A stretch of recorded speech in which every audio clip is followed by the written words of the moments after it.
রাজনীতিতে কিছু পরিমাণ দুর্নীতি, তারপরে এই যে কোনো বড়, বড় ব্যবসায়ীদের পৃষ্ঠপোষকতা এগুলো থাকবে। কিন্তু তার উপরে এটা কতটা থাকবে সেটার উপর নির্ভর করে। একটা রাজনৈতিক দলে আপনার বিভিন্ন গ্রুপ থাকে কিন্তু। এক দল থাকে ৫-৬ টা গ্রুপ। এক দল থাকে বিদেশি প্রভু মানতে চায়। আরেক দল আবার জনগণের পক্ষে নিবেদিত প্রাণ। বুঝেছেন?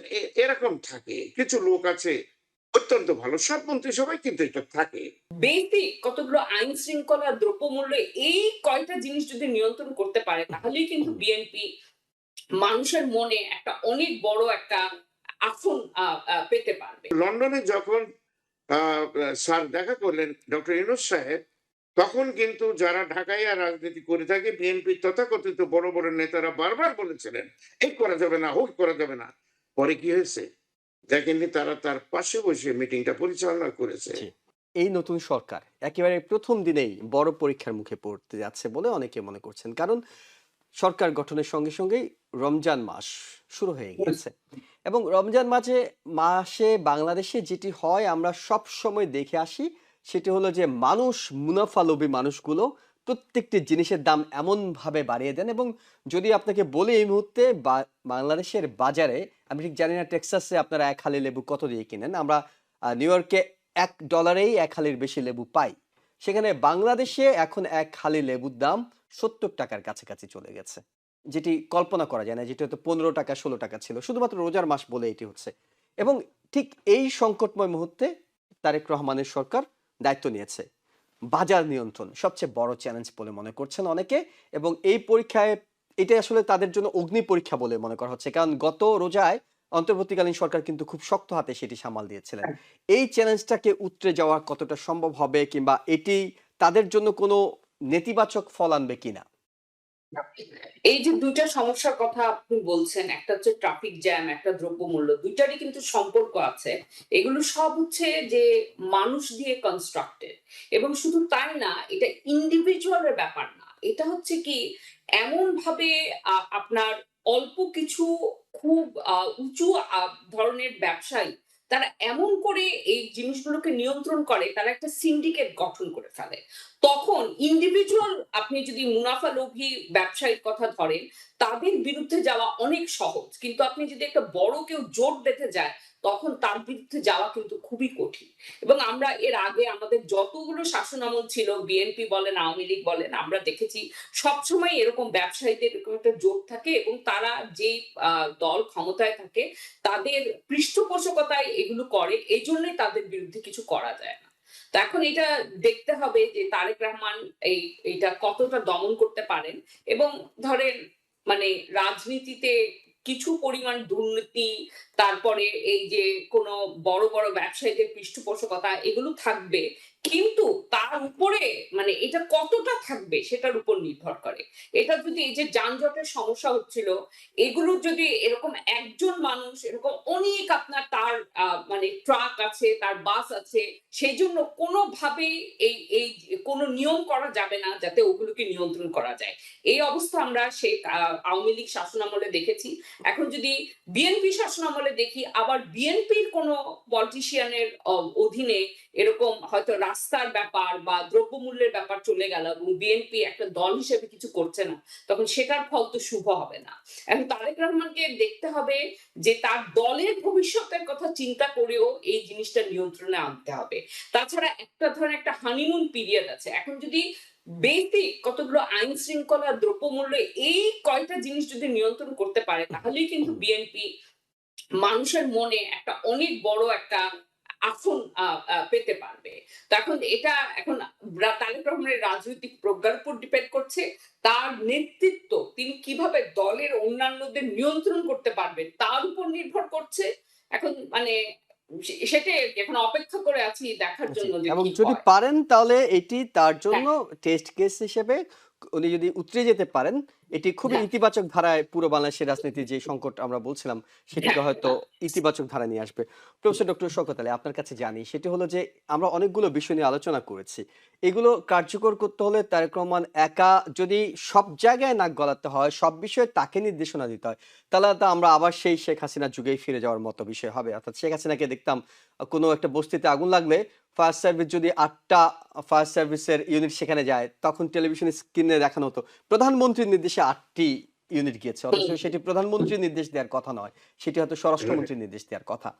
আমি যে প্রশ্নটি আপনার কাছে করতে চাই সেটি হলো, যদি ক্ষমতার বিকেন্দ্রীকরণ হয়, মন্ত্রীরা তাদের নিজস্ব দায়-দায়িত্ব সঠিকভাবে পালন করেন, তাহলে হয়তো তারেক রহমান যে স্বপ্নগুলো দেখাচ্ছেন সেগুলো পালন করা সম্ভব। তখনই প্রশ্নটা চলে আসে, যে মন্ত্রিসভাটি গঠন হয়েছে, আপনি নিঃসন্দেহে নামগুলো দেখেছেন, মন্ত্রণালয়গুলো দেখেছেন।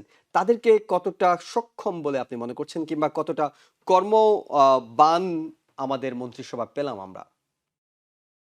না, আমি তার বক্তৃতা যেটা উনি দিয়েছেন hmm, after become the prime minister of Bangladesh, আমার খুব পছন্দ হয়েছে। অত্যন্ত ভদ্রভাবে জল ভাই তার কথা বলার ভিতরে একটা মাধুর্য আছে, সৌন্দর্য আছে এবং অত্যন্ত উচ্চ বংশীয় বংশোদ্ভূত বলে আমার কাছে তার সব কথাগুলো মনে হয়। তাকে সাহায্যের দরকার। You are absolutely right. আমাদের আপাও যেটা বলেছেন, একা তারেক রহমান তো কিছু করতে পারে না। এতে বিশেষ করে ইলেকশন বিরোধী দলেরও প্রয়োজন আছে সহযোগিতা। আপনি ধরেন এই মানরবরে লাফ মেরে পড়বেন রাস্তায়। আমরা এই পর্যন্ত তা দেখিনি। আমাদের সর্ববৃহৎ মানে এত বড় বৃহৎ দলের এত সদস্য নির্বাচিত বাংলাদেশ স্বাধীন হওয়ার পরে হয়নি। তারা এটা করেনি। আমি তাদেরকে ধন্যবাদ জানাই। অন দি আদার হ্যান্ড যাদের যে মন্ত্রণালয় দেওয়া হয়েছে, আমার দৃঢ় বিশ্বাস যে তারা যদি করতে পারে কাজগুলো সুন্দর। যদি না পারে এটা সিম্পল থিং। যদি না পারে তারেক রহমান তাদেরকে সরিয়ে দেবে বা বিরোধী দল তাদেরকে কোশ্চেন করবে যে এই লোকটা পারে না বা করে না।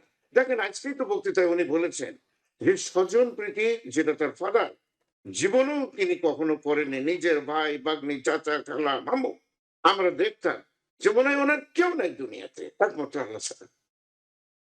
আপনার তারেক রহমান প্রধানমন্ত্রী, উনি আজকে বক্তৃতায় বলেছেন যে স্বজনপ্রীতি, এই যে তোষামোদকারী এগুলো কিছুই থাকবে না।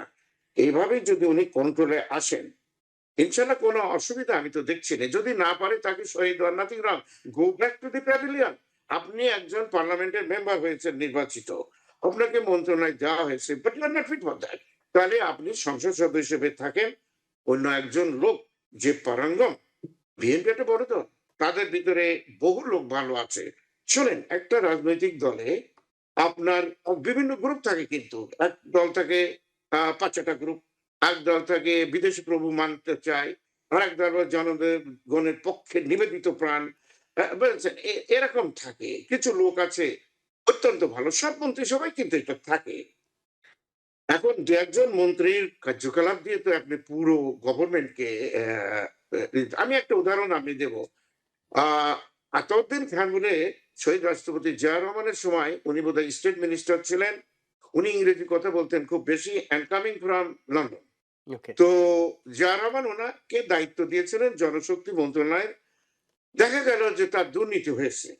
তো উনি সকালবেলা এসেই আতাউদ্দিন সাহেবের ডাক দিলেন, দিয়ে বললেন যে আপনার বিরুদ্ধে, এবং এই দুর্নীতির অভিযোগটা করেছিল আমার অত্যন্ত ফেভারিট সাংবাদিক জহুর হোসেন চৌধুরী। উনি মারা গেছেন। দরবারে জহুর লিখতেন এবং সংবাদ পত্রিকা থেকে, একটা বিরোধী পত্রিকা থেকে। কিন্তু জিয়া রহমান দেখেন তাকে ডেকে এনে বলল যে এটা কি অবস্থা, এটা কি সত্যি? উনি বললেন আমি করিনি স্যার। কয় ঠিক আছে, আপনি কোর্টে যান আপনার নিজের খরচে। আমার স্টেট কোনো ৪ পয়সা দেবে না, আমার পয়সাও নাই। আপনি নিজে যেয়ে সেটা করেন।